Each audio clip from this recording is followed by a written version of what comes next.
오늘 본문은 우리가 잘 아는 말씀이에요. 이스라엘의 12명의 정탐꾼을 뽑아서 가나안 땅을 정탐하고 돌아와서 보고하는 내용의 말씀입니다. 여러분, 사람은요 보통 세 가지가 있다고 해요. 첫째는 볼 수 있는 육신의 눈이고, 둘째는 그를 볼 수 있는 눈이고, 셋째는 주님을 바라볼 수 있는 믿음의 눈이 있다고 합니다. 육신의 눈이 어두운 사람을 장님이라고 하고, 또 지식의 눈이 어두운 사람을 가리켜 맹인이라고 합니다. 믿음의 눈이 없는 사람을 가리켜서 맹신자라고 한다고 합니다. 저는 오늘 말씀드리고자 하는 것은요, 믿음의 눈에 대해서 말씀드리고자 합니다. 말씀을 들으면서 영안이 열리며 또 영적인 눈이 치료되시기를 주님의 이름으로 축복합니다. 여러분, 우리는 바라보는 다 관점들이 틀려요. 어떤 사람들은 똑같이 꽃을 보고도 아름답다, 또 너무나 보기가 좋다는 사람들도 있고, 또 어떤 사람들은 이렇게 생각할 거예요. 그 꽃을 바라보고 왜 꽃이 저 모양이냐고 하고, 왜 이파리가 저렇고, 왜 또 향기도 없고 있고, 이런 이야기를 할 것입니다. 여러분, 각자 사람마다 바라보는 관점이 다를 거예요. 우리도 오늘 본문에서 바라보는 여호수아와 갈렙은 믿음의 눈으로 바라보고 믿음으로 판단하고, 또 하나님께서 함께 하시면 능히 모든 것을 이루고 또 가나안 땅을 차지할 것이라고 그렇게 강하게 말씀합니다. 여러분, 예수님께서 마태복음 6장 22절에 눈은 몸의 등불이라고 그렇게 말씀하셨습니다. 사람에게 있어서 눈이 그만큼 중요한 것임을 말씀하십니다. 또한 예수님께서는 마태복음 13장 15절 이하에 보면, 누가복음 또 10장 22절 이하에 보는 것을 보는 눈이 있는 자는 복이 있다고 했어요. 우리 믿는 사람은 믿지 않는 세상 사람들보다 눈이 하나 더 있어야 합니다. 믿음의 눈으로 볼 줄 알아야 합니다. 그러므로 어떤 일이나 사건을 만났을 때 그것을 바라보는 눈이 달라져야 합니다.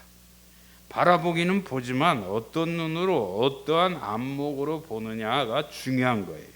색안경을 끼고 보는 사람은 색깔대로 보이듯이 우리 성도님들은 어떤 눈으로 볼 것인가가 중요한 것입니다. 오늘 본문의 말씀은 우리에게 어떠한 안목으로 보아야 할 것인가에 대한 해답을 제시해 주고 있어요.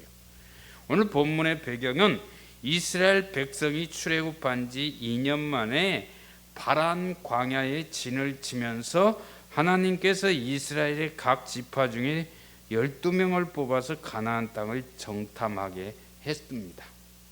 그런데 신명기서 1장 21절과 22절에 보면, 너희의 하나님 여호와께서 이 땅을 너희 앞에 두셨으니 너희 조상의 하나님 여호와께서 너희에게 이르신 대로라.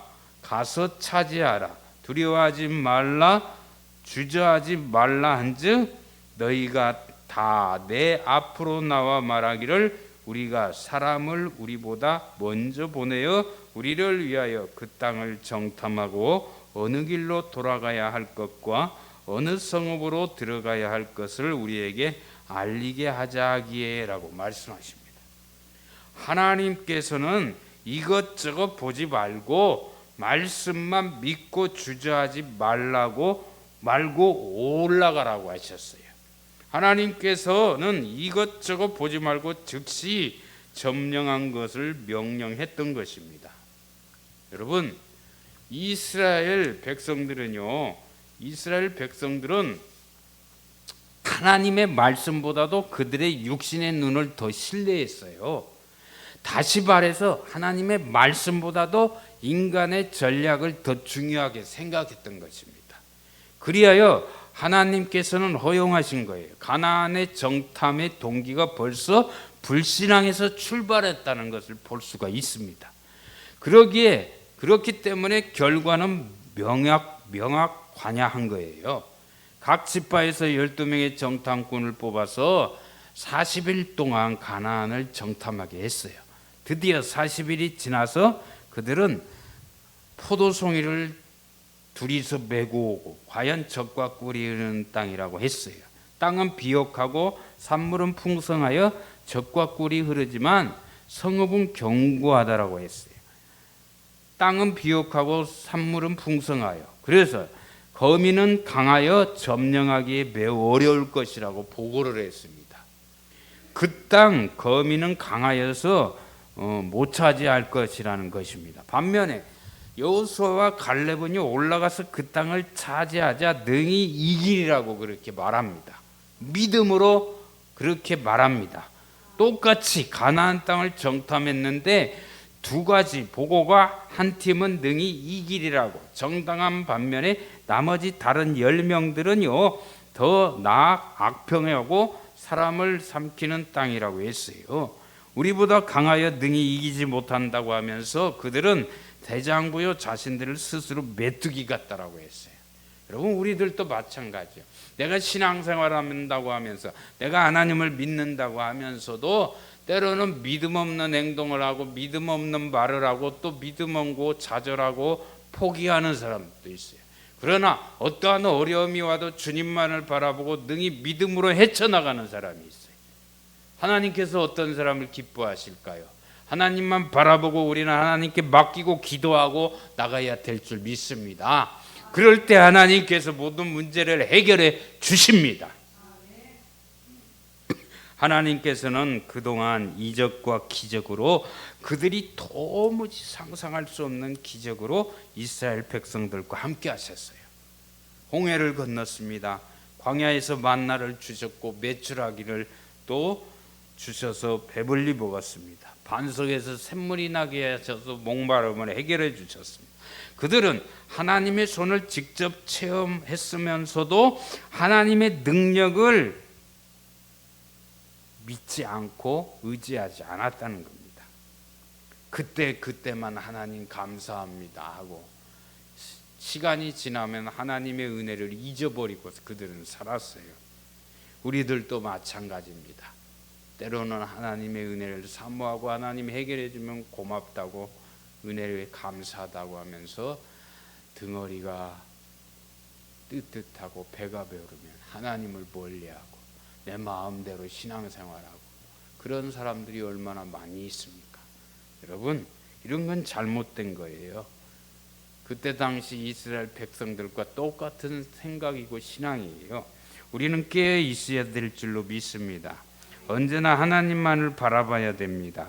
하나님은 지금도 살아계셔 역사하시는 분이십니다. 하나님께 모든 걸 맡길 수 있기를 바랍니다. 믿음의 안목이 없었기 때문에 그들은 그렇게 바라보고 생각했어요. 믿음의 가치를 몰랐기 때문입니다. 하나님의 능력을 그들은 믿지를 못했기 때문에 그렇게 행동했습니다. 믿음의 눈이 얼마나 중요합니까? 여러분, 믿음이 없는 그들은 가나안이 좋기는 좋으나 불가능한 것으로 여겼고, 믿음의 사람 갈렙과 여호수아는 곤란한 것 같지만 하나님이 함께 하심으로 가능한 것으로 보았던 것이고 또 믿었습니다. 믿음의 차이가 얼마나 큰 것입니까? 똑같은 환경에서 똑같이 보았으나 신앙과 불신앙의 차이는 이와 같이 할 수 있다와 할 수 없다로 차이가 나게 되는 거예요. 사무엘상 17장 24절에 골리앗과 다윗의 싸움이 나오는데요. 골리앗을 보고 이스라엘 병사들은 도망하여 싸울 힘을 잃어버렸지만 36절에 보면 다윗은 골리앗을 짐승으로 보았어요. 아무것도 아닌 것이라고 보았어요.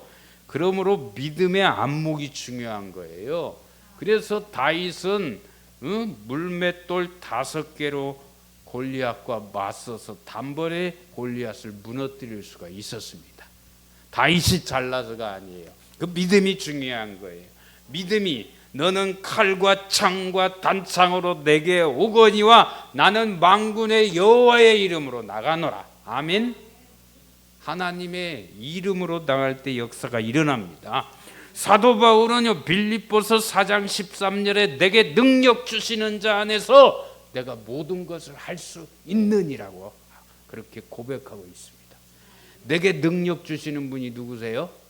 하나님이십니다. 믿으세요? 주님은 믿는 자에게 능치 못할 일이 없다고 말씀하셨어요. 일제시대 때요 어느 시골에 사는 사람이 홀어머니를 모시고 있다가 너무나 가난해서 일본으로 돈을 벌러 가서 잘 살아보겠다고 일본으로 갔어요. 매달 꼬박꼬박 편지를 보냈어요. 그런데 어머니는 편지는 받아보았는데 돈은 붙인다고 해놓고선 돈은 없고 예쁜 종이만 매달 같이 보내왔다는 거예요. 그 종이가 너무나 예뻐서 벽에다가 발라놓았대요. 어머니는 돈이 없어서 거의 목숨을 연명해 갔어요. 몇 해 후에 아들이 돌아왔어요. 자신이 붙여준 돈으로 어머니는 잘 살겠지 하며 집에 와보니까 어머니는 거의 거지꼴이 되었어요. 왜 그랬을까요? 그 아들이 매달 돈을 붙여줬는데 그 붙여준 게 돈인 줄 몰랐어요. 그냥 종인 줄 알록달록하는 그런 칼라 종인 줄 알았다는 거예요. 여러분, 어머니는 그것이 돈인 줄도 모르고 예쁜 종이로만 알고 한 푼도 제대로 쓸 줄 몰랐기 때문에 고생만 했다는 그런 예화입니다. 사랑하는 귀한 성도 여러분, 우리가 가진 믿음의 힘도 대단한 거예요. 왜냐하면 우리의 믿음은 인간의 신념에서 나오는 것이 아니라 하나님의 능력에서 나오기 때문입니다. 그러므로 우리는 하나님의 능력을 믿고 나가야 할 것입니다. 이스라엘 백성들이 출애굽한 목적이 어디에 있어요? 가나안 땅에 들어가기 위한 것이었어요. 그것은 아브라함과 그 후손에게 주시기로 한 약속의 땅인 거예요. 하나님께서 분명히 올라가라고 하신 땅이에요. 하나님께서 붙여주신 땅임에도 불구하고 그들은 목적을 잃어버렸다는 거예요.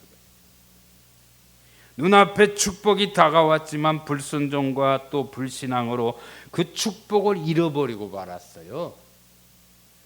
우리는 여기서 불신앙이 얼마나 무서운가를 보게 됩니다. 불신앙은 불신앙을 낳아요. 우리가 무심코 하는 불신앙의 말이 다른 사람에게 전달된다고 한다면 한마디라도 우리는 신앙의 말을 해야 하는 것입니다.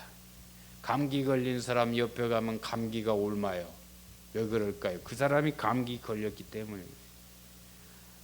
내가 불신앙의 말을 그 옆에 사람에게 하면 그 사람도 영향을 받은 거예요.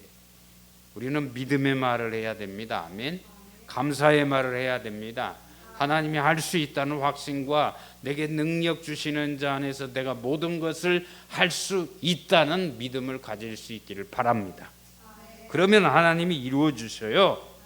불신앙의 결과 그들은 금방 약속의 땅에 들어갈 수 있었지만 그들은 광야에서 40년 동안 머물러 있어야 됐고 또 불신앙의 모든 사람이 죽은 후에야 가나안 땅에 들어갈 수가 있었어요.